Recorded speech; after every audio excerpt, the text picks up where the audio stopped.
This is Jennifer Stirling-Campbell with the Overcome Depression podcast.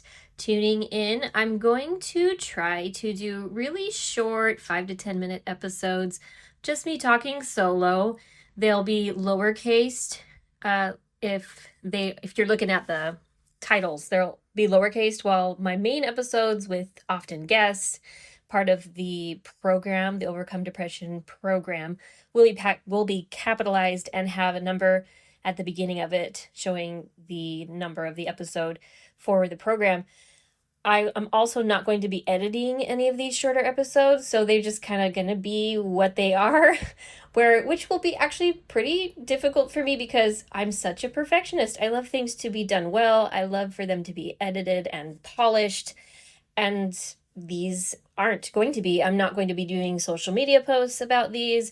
I'm not going to be making any artwork for them or posting content on my website. These are literally just, I record, I throw them up so that there's something for you guys to be listening to, hopefully every week. Again, short and sweet on different topics, possibly a lot of health-related topics, because physical health and mental health are so closely related. And I did not realize that when I was 25 years depressed. I thought that the physical side of things was just a bunch of hooey and whatever, and I eat fine. I did not realize how sick my body was until I started educating myself. And so that's what I'm here trying to do regularly while I get my family in order. And again, I'm going to be focusing on my babies for a while. And so I just wanted to make sure that I continue to produce something that could be of benefit while I'm not necessarily producing my main episodes. I've got about 3 months to 6 months of episodes already recorded, and I'll be editing those because the longer ones, unedited, tend to just get too long. And I want them to be easy to listen to because they're longer. But again, these shorter ones are just going to be what they are, and unfiltered, raw, just Jen talking. And so without further ado, I want to talk a little bit about the mouth. And there's a lot of, I wouldn't say a lot, but there's kind of a newer modality out there of bio-dentistry. And they talk a lot about how important the health of the mouth is for the entire body. You can tell the health of the body from the health of the mouth. And even from the perspective of my dog. So I know from research and so forth that if you can keep your dog's mouth clean, I buy this product, I put in his water, and I brush his teeth every day. And even while I've had my new baby, one of the things on my list of to-dos, if my mom's here, she does it for me, or if she's not, I do it, is I brush my dog's teeth. Because that's the one thing that I can do that will extend his life more than any other thing. And I don't think it's any different for humans. If you can keep your mouth clean, it affects the rest of your body and your mental health. And again, these are going to be short, so I'm not going to be going into huge depths about some of these topics. I'm just going to throw it out there, but amalgam fillings, biodentists don't do that. They don't do root canals, and there's good reason for that. A root canal is basically a dead piece of tissue, and it's not tissue, whatever it is, dead, and it's being left in your mouth. And there's nothing they can do to clean it enough to keep it from continually decaying. And so what you're basically doing if you get a root canal is you are signing up for some kind of medical issues related to that down the road. There's a movie called Root Cause that I haven't actually watched, but I've heard it's very good at explaining how that all works. If you're interested in some of the science behind it and real life stories, Root Cause, okay?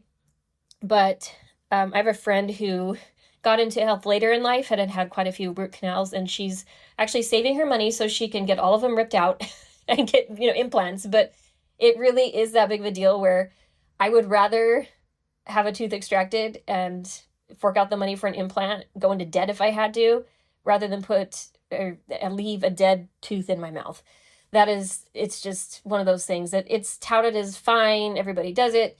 I would encourage you to never, ever allow a root canal in your mouth.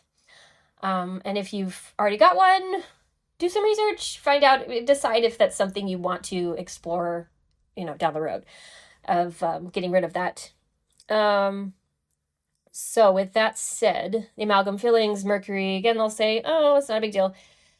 I don't think it's ever a good thing to put something with mercury in your mouth, uh, let alone, there's other things out there with mercury in them that we like to avoid, like certain fish, overdoing it that way. We got to be careful of how much fish we eat with that kind of thing, with tuna, mercury. So why are we putting it in our mouth? I don't know. I don't know why anyone ever thought that was okay. But again, I would rather pay the extra for the clear, whatever they call it, that they do. Okay, so tooth care. I was really struggling with gingivitis years ago and wasn't sure why. I brushed, I flossed, what's the deal? And it didn't seem to matter how well I cleaned my mouth, it was still an issue. And once I started taking Juice Plus vitamins, which is a food grade, I mean, not food grade, but it comes from food. They literally juice fruits and vegetables, put it in a capsule. That's what you want. You don't want most of these synthesized vitamins out there. Believe me, they're hard on your system. They'll give you what you need in the short term, but in the long term, they kind of act like drugs because they're chemically made. They're not derivatives of food. So when I started taking Juice Plus vitamins, the inflammation in my gums went way down, like way down. I was shocked at how much just taking a supplement that had good quality vitamins and minerals in it could make on my mouth. Second of all, I got a water pick and started using that every night. My teeth are they're not really square, they're more like football shaped, so things can get kind of stuck up there, even when I do floss and I do brush really well. So the water pick is part of my routine now. I do it at the end of every day. I also have a Sulca brush, and you can look up online videos of how to use a Sulca brush. I believe it's Sulca, and you just kind of brush it around the gum line. And of course, I do floss, and I use a silk floss because a lot of the flosses out there, they have plastics in them, and you're rubbing in your mouth, and it's just one extra way we can get plastic into our body that I would rather not do. So I went on Amazon and I found some silk made from silk floss, and I use that. And you can find it relatively inexpensive. It's just a big wad of silk and a little bottle that comes with it that you can fill it in. What's the brand I have? I'm going to look because I don't remember. It is called Hemley Home Peace Silk Floss. Plant-based. Love it. The other thing that I use, and I do this twice a day, is what is it called? A tongue scraper. And I'll do this after I do oil pulling. And I actually wrote an article about oil pulling on my website. I will link that in the description of this podcast. You can read it if you want to. It's got some great links. And so first thing in the morning when I wake up, go to the bathroom, I'll put coconut oil in my mouth, about a tablespoon of it, and swish it around for 20 minutes. This means I'm a mute for 20 minutes, which means I can't really talk. My toddler gets really frustrated with me. He's like, don't do that, no. And I'm like, sorry, dude, too important. Got to take care of my mouth. But it kills if you do it for 20 minutes, and you don't want it to be too long or too less. It's ideal to do 20 minutes, according to John Barron on his website. I love his stuff. He's very thorough in his articles and research. And there's people who will say 5 minutes is great, and that's fine if you only have 5 minutes, but 20 minutes is kind of that magic number where it kills the bacteria in your mouth, you spit it out, and then you brush, and then you use the tongue scraper afterwards to try to get it all out, kind of out, because you don't want to ingest it after it's killed the bacteria, or if you do it much more than 20 minutes, you're kind of reabsorbing some of that stuff and the toxins, so you really do want to make it around 20 minutes. And that's just part of my morning routine. And I've done it for years, and it really does make a difference. I'm surprised how white my teeth are without really doing much else.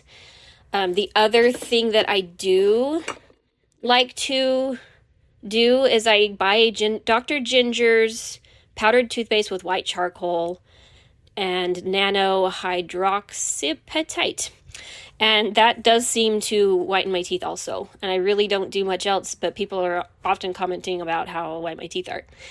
And the toothpaste that I like, as long as it doesn't have fluoride or sodium lauryl sulfate, sodium lauryl sulfate, those are the foaming agents. They're not good for you. I would avoid them. All the toothpaste I have, babies can swallow, without any ill effects.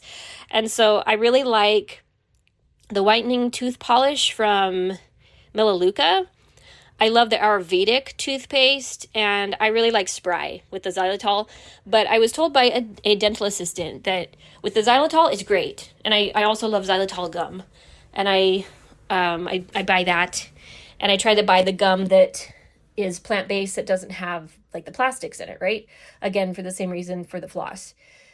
But xylitol works best if you use it maybe 1 or 2 toothpaste bottles and then you take a break. So I'll do xylitol-based toothpaste, maybe 1 to 2 tubes, sorry, not bottles. And then I'll go to the Ayurvedic toothpaste, which does not have xylitol in it, and use that toothpaste for a while until the tube's used up, and then go back to the xylitol. Because if you use xylitol too much, the bacteria start to evolve around it, is what I'm told. So just food for thought there.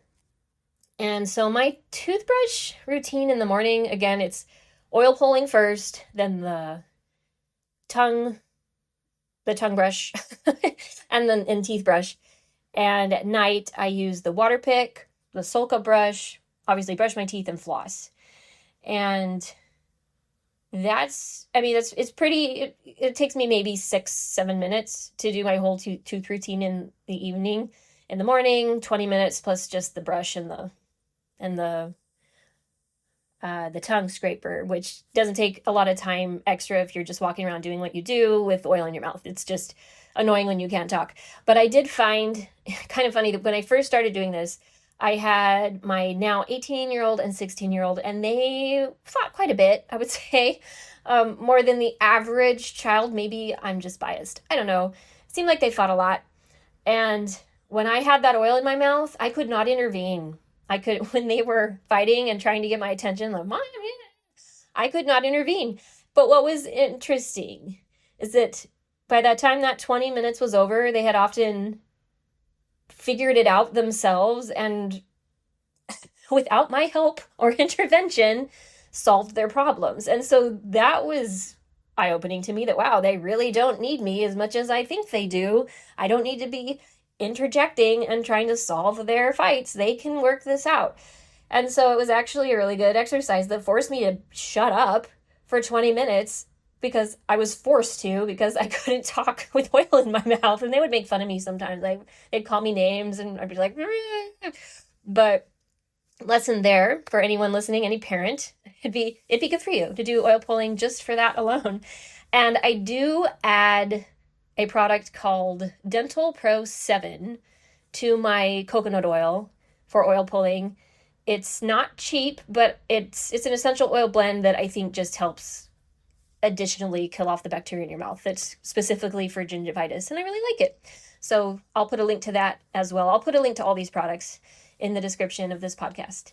So with that said, if there's just one thing you want to add to your routine based on this podcast and what I've talked about today, just think about one thing you want to add to your tooth routine. It doesn't have to be everything that I've told you, but maybe just pick one and do that. Whether it's, I'm going to take better vitamins, I'm going to use the Sulca brush, I'm going to get a water pick, I'm going to buy one of those products Jen said, and just try it out and see if you don't feel a difference.